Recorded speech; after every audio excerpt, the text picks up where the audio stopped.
Como les decía, en general vamos a ver una introducción a las neurociencias y específicamente a la neurona. Este es un tema, pues básicamente introductorio. La neurociencia en realidad empieza con los filósofos. O sea, ya ven que antes pues se dedicaban a varias cosas, tenían varias eh, áreas de estudio y uno de los filósofos de los que podríamos hablar, de los que se podría remontar la neurociencia es a René Descartes. Él consideraba que los pensamientos, y el alma, las emociones, todo eran parte del alma y eran diferente del cuerpo. Entonces, por eso se le llamaba el dualismo. Pensaba que habían dos partes separadas. Y esto es algo que todavía hasta nuestros días es la forma de pensar o de considerar las cosas dentro de incluso las religiones.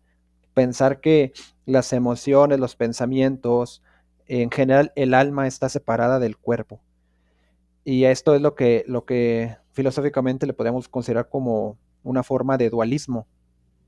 Pero pensaba una parte interesante que consideraba que donde había esta unión entre cuerpo y alma era en la glándula pineal, una glándula que tenemos en el cerebro y que participa en funciones como el sueño, y que él pensaba que ahí había como que esta unión entre el alma y el cuerpo.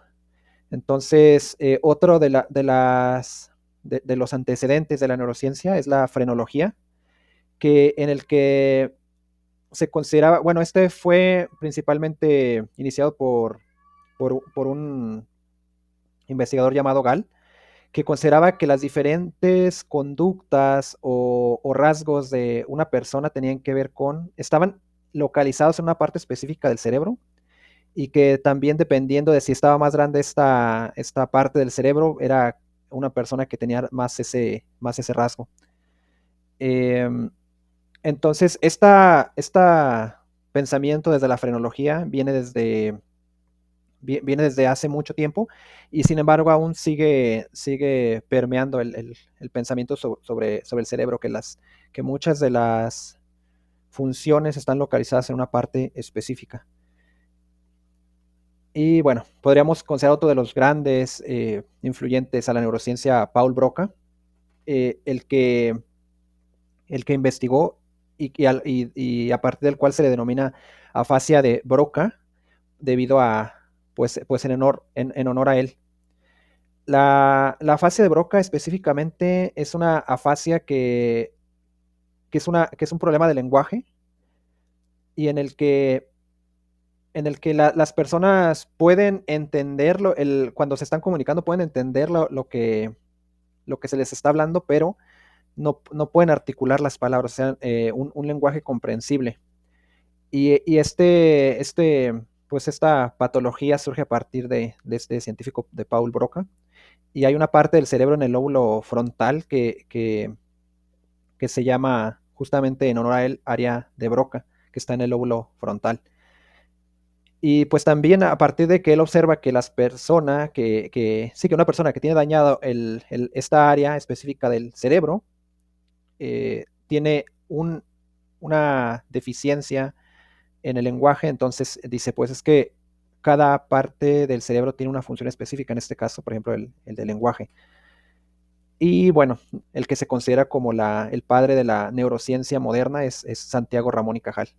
Suena como que son dos personas, Ramón y Cajal, pero en realidad es el mismo investigador, un español que empieza a estudiar el cerebro mediante histología. La histología es una técnica en la cual se hacen rebanadas de cualquier tejido, ya sea, pues en este caso, el cerebro, y se tiñen de cierto color, se les hacen ciertas tinciones y se pueden observar bajo el microscopio. Bueno, este Santiago Ramón y Cajal, este español, fue un gran, quien aportó a la neurociencia, porque describió cómo eran el tejido cerebral. Entonces él, hoy en día, pues se cuenta con cámaras, se hacen los cortes de tejido, se pone el microscopio y se tienen cámaras para pues sacar una foto al tejido.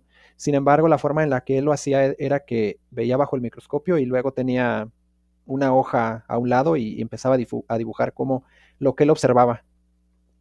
Entonces, gracias a él es que hoy en día sabemos pues cómo es la estructura a nivel histológico, es decir, el tejido cerebral, gracias a sus tejidos, y este es uno de los dibujos que él hacía. Esta neurona específicamente, bueno, al observar este dibujo se puede observar que es de la corteza cerebral, entonces él aportó, y de hecho bueno, aportó mucho a la neurociencia, y de hecho estos dibujos se conservan en museos de ciencia porque pues son muy detallados, él no necesitó cámaras, él solamente dibujando. Entonces esto nada más como un breve repaso de la historia de las neurociencias. A partir de él,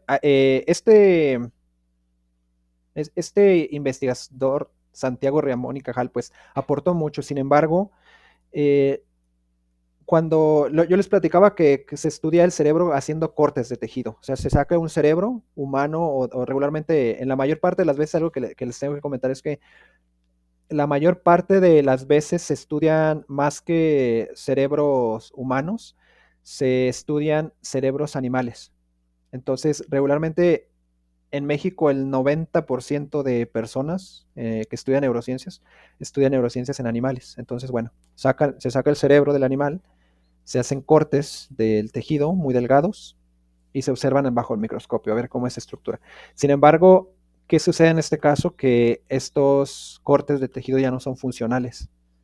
Con esto de funcionales me refiero a que no sabemos cómo funcionan. O sea, sabemos cómo es, pero no cómo funcionan.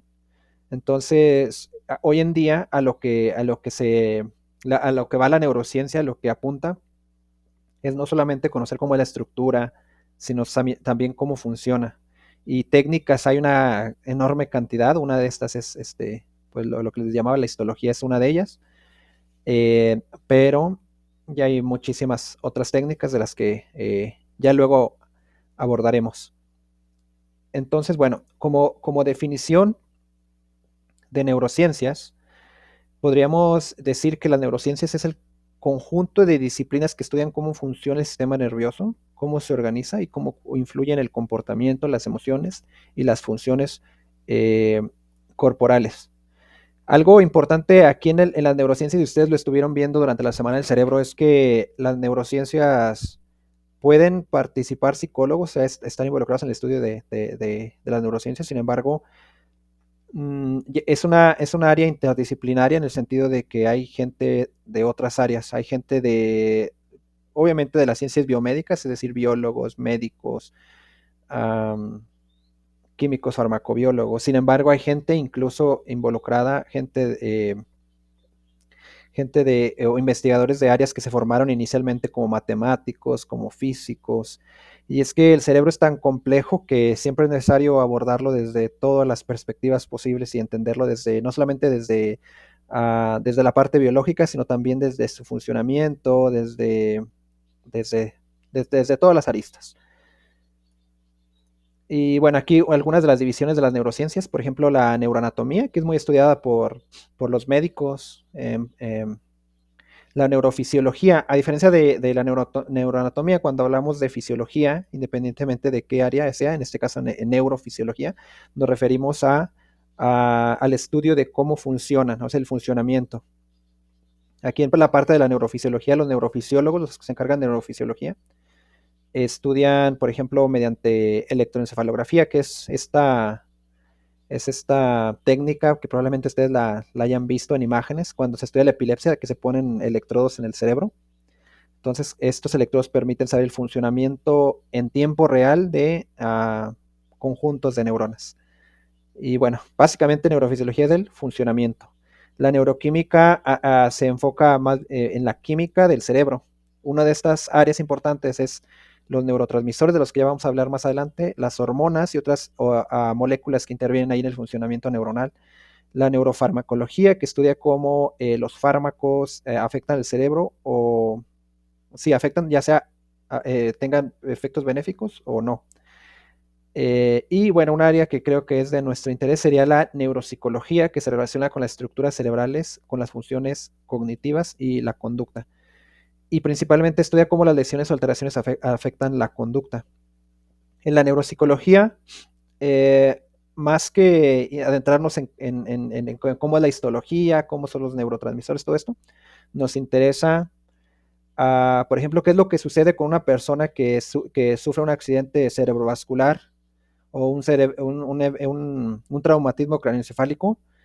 ¿Cuáles son sus efectos? O sea, ¿cómo se comporta esta persona? ¿Qué áreas de su cognición están afectadas? ¿Está afectada la memoria? Y si esta memoria es a largo o a corto plazo, la memoria de trabajo, procedimental, ¿qué tipo de memoria está afectada en estas situaciones? Y obviamente los más típicos de los que solemos hablar es el traumatismo craneoencefálico o el accidente cerebrovascular. Sin embargo, también nos puede interesar, y era lo que hablábamos en la vez pasada, cómo son las funciones cognitivas de una persona con hipotiroidismo, con, este, con problemas cardiovasculares, con diabetes. Bueno, mencionando solamente, por ejemplo, la memoria, pero también nos podría interesar cuáles son sus funcionamientos de procesamientos perceptivos, sensoriales, cómo es su aprendizaje, cómo es bueno, sí, lo que hablaba de las funciones ejecutivas, su toma de decisiones, o sea, decenas o posiblemente cientos de procesos psicológicos, cómo son estos en ciertas condiciones, cómo son los procesos perceptuales en niños con autismo, con TDAH, su atención, que si la atención sostenida, que si la atención, los diferentes tipos de atención. Eso es a lo que le interesa la neuropsicología. Entonces, ¿en qué se basa? Se basa en aplicación de pruebas psicométricas, eh, también experimentos, y pues ya utiliza otras herramientas para estudio. Por ejemplo, un neuropsicólogo podría, y de hecho lo hacen, utilizar un electroencefalograma para saber no solamente cómo es estos procesos neuropsicológicos en esta persona, sino en tiempo real cuando está realizando una actividad, cómo está funcionando su cerebro. Entonces, bueno, a grandes rasgos es la neuropsicología.